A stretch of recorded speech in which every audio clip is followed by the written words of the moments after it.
This event was complete and utter shit.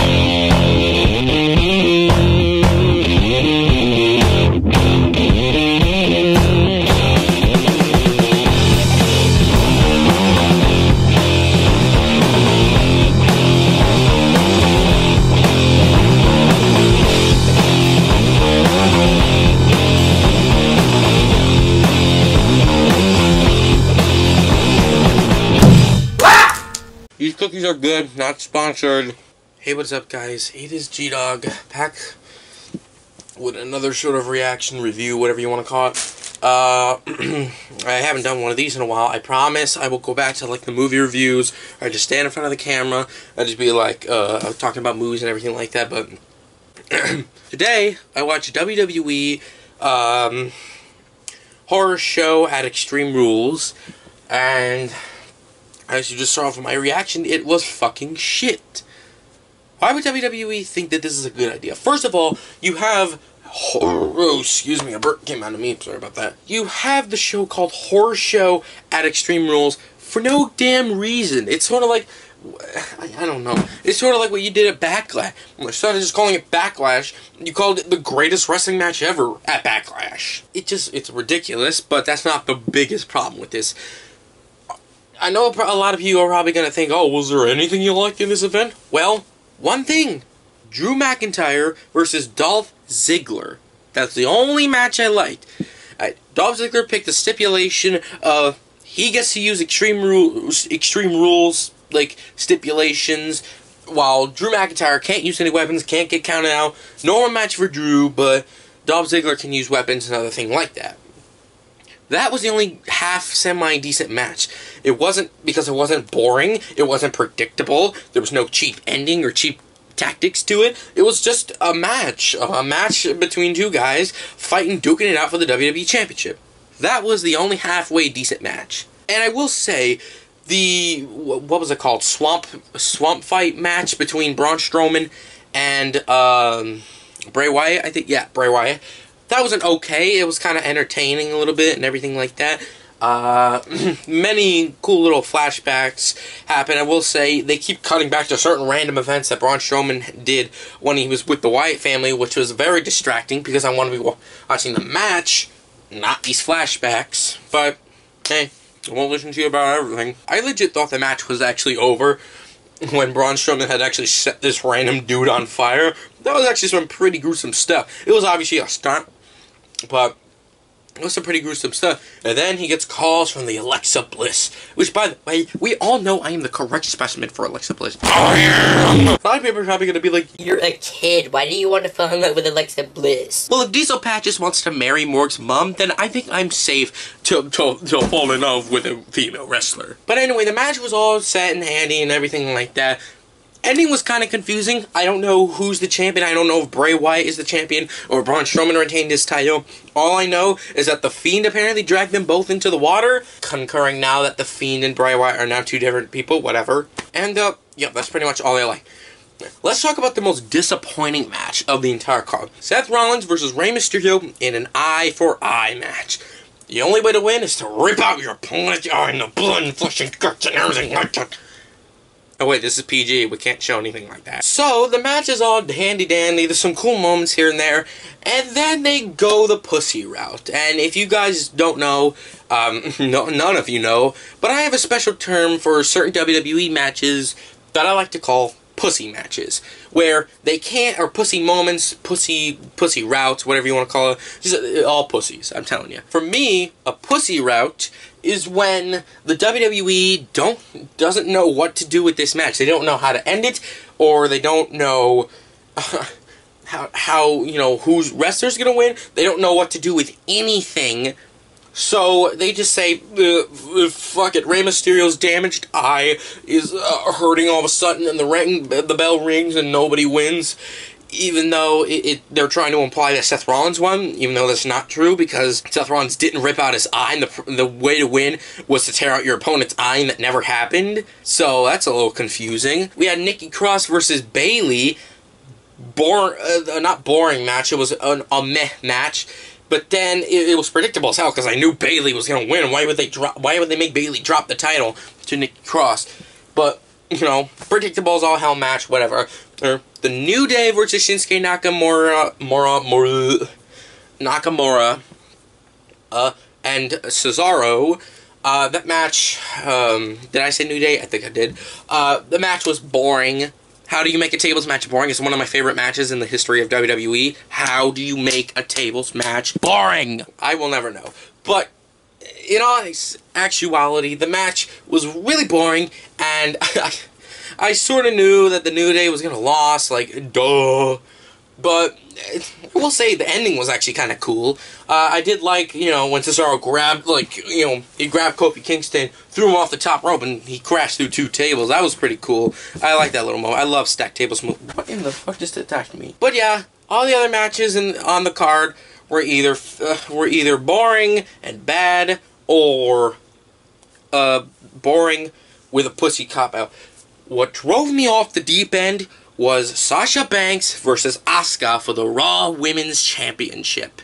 I think that's what it's called. Another case of a pussy route that WWE loves to go on.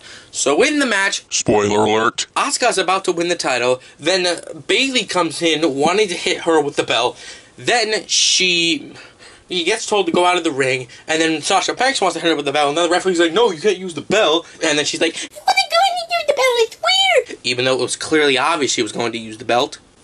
But then after that happens, Asuka accidentally spits the referee into the face, like the green mist, I don't know what it's called, but she spits in the face of the referee by accident, and then she goes to chokehold Sasha Banks. Sasha Banks is tapping, Bayley knocks out Asuka, and I don't know, maybe if the referee came to us and be like, okay, fine, I'm okay, 1, 2, 3, match would have ended, wouldn't have been bad.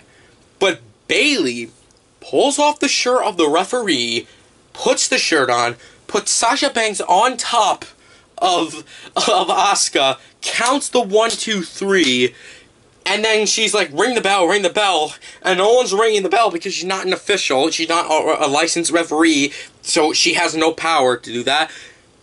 They ring the fucking bell! Like, are you kidding me? Never in the history of the WWE has a match changed hands. Maybe it would have made sense if, like, I don't know, what they should have done is have Nikki Cross come out there and attack Bayley and attack Sasha Banks, and then Asuka would have won. I'm not saying that because I wanted Asuka to win, but I'm saying that because that would have been a much better ending. Because the referee is like, this is so annoying. I'm not annoyed that, you know, Sasha Banks won and everything like that. I'm annoyed of the way this match ended. Like, you can't actually prove to everybody that Sasha Banks is stronger than Asuka and she wins the match for herself. So you throw up your fucking hands and go like, this fucking Bayley puts on the referee's shirt, counts to 3, match is over. And apparently that works? How? Even the commentators, like, I forgot to mention, MVP comes out with Bobby Lashley, says he's the new United States Champion. Even though the commentators say, no, you're not the United States Champion, Apollo Crews couldn't make it. You don't let that slide, but you let Bayley, like, you know, pin the 1, 2, 3. That makes no damn sense. It's retarded, it's really dumb, and I really wish they could have gone with a much better ending because it really fucking pissed me off. That drove me off the deep end. I hated the ending of that match so much, and I really, really, really wish that they could have came up with something better. Either have Asuka retain, or Sasha Banks prove that she's actually strong and doesn't need to cheat her way out of a victory. I hate, like, heels in the WWE who are written to always cheat their way to victory. Not because, oh, they're cheating and everything like that. It's because it's the laziest way to write a match. Have the heels in the company actually fight back and win a match to show this guy is strong. That's what worked back then. All the heels in the company that worked in the Attitude Era and the Ruthless Aggression Era, they worked because they didn't have a cheap, lazy way of winning their matches. They were actually tough, and they won their matches fair and square. They didn't, like, pull out some steel chair and knock them out while the referee was out. And when that did happen, it usually happened to heels who didn't get a big push. All they got was, like, certain things. Those only happen to the smaller people. Just WWE. You're probably not going to take my advice because you don't take anyone's advice. Just stop writing your heels to cheat your way out of the match. Not because I hate that. Not because, like, you know, not because, oh, they're cheating and then the cheating's never good for you. But as a way of actually proving the heels are strong and that the competitor, or the faces, is come back and say, okay, this opponent is strong, I must actually fight hard. It's ridiculous. Every time I see a heel in the WWE cheat his way to victory, it drove me off the deep end just like the way the greatest wrestling match ever did between Edge and Randy Orton at Backlash. You couldn't think of any other way to end that match between, like, you know, actually having Randy Orton beat Edge and defeat him one-on-one. You just have him knee him in the fucking crotch, and everybody's like, oh, that's not a low blow, that's not a low blow. Bitch, I know what a low blow is. I've done a low blow, I've gotten a low blow, I know what a low blow is. It's when someone gets kicked in the crotch. I know what a low blow is, and I can even show you it right now. Oh! Okay, that was a bad idea. Sorry about that. Ow! LOL, I have corona. I actually punched myself in the balls. But you can't tell me that Randy Orton didn't do a low blow at Backlash. Same thing here. Don't prove that Sasha Banks is a tough, strong, independent woman person of a commenter. Don't prove it to everybody. Just have Bayley just, you know, help her out. Because we haven't seen that cliche ever. I don't know why I was going to do that. My editing skills aren't going to play like certain times this happened because I haven't seen every single WWE match ever. But yeah, this show was completely shit. It had immense potential to be a good match, but it wasn't. The only good part was Dolph Ziggler versus Drew McIntyre. That match was pretty entertaining, had a good outcome. That's it. Nothing else. The swamp fight was okay, and then that's it. I'm giving this entire event the horror show at Extreme Rules 2020, and that's what I'm calling it. I don't care. I'm giving it a 3.5 out of 10. I was barely entertained by this. You don't want to imagine how many times I was on the edge of my seat, even though I don't like the outcome of the greatest wrestling match ever, Randy Orton and Edge. I was on the edge of my seat every time. No pun intended. I was on the edge of my seat, like, throughout the entire match, constantly. I'm like, oh my god, Randy's going to win. Oh, no, he doesn't. Edge is going to win. Oh, no, he doesn't. But, just, WWE. This is my only tip that I'm going to leave off on. If you're going to have the heels win against the faces every single time, have them actually fucking win in a fair, proper way.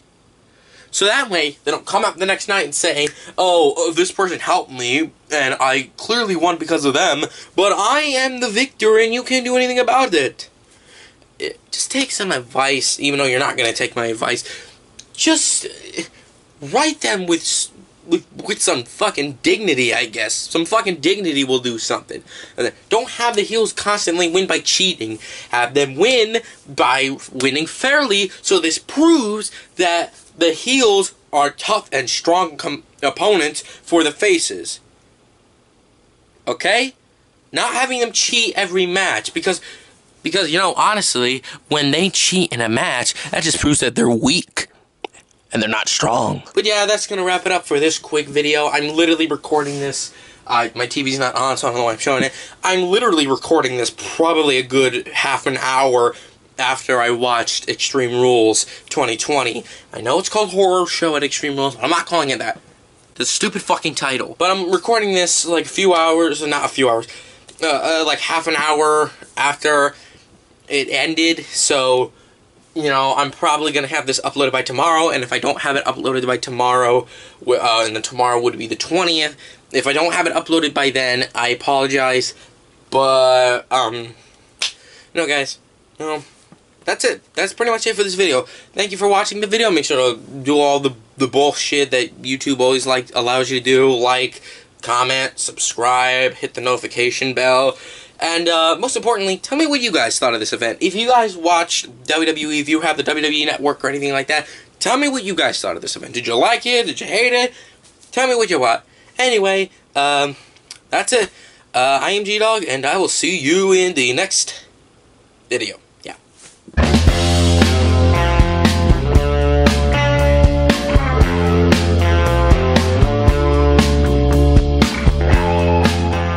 punched myself in the balls. Wow, ow.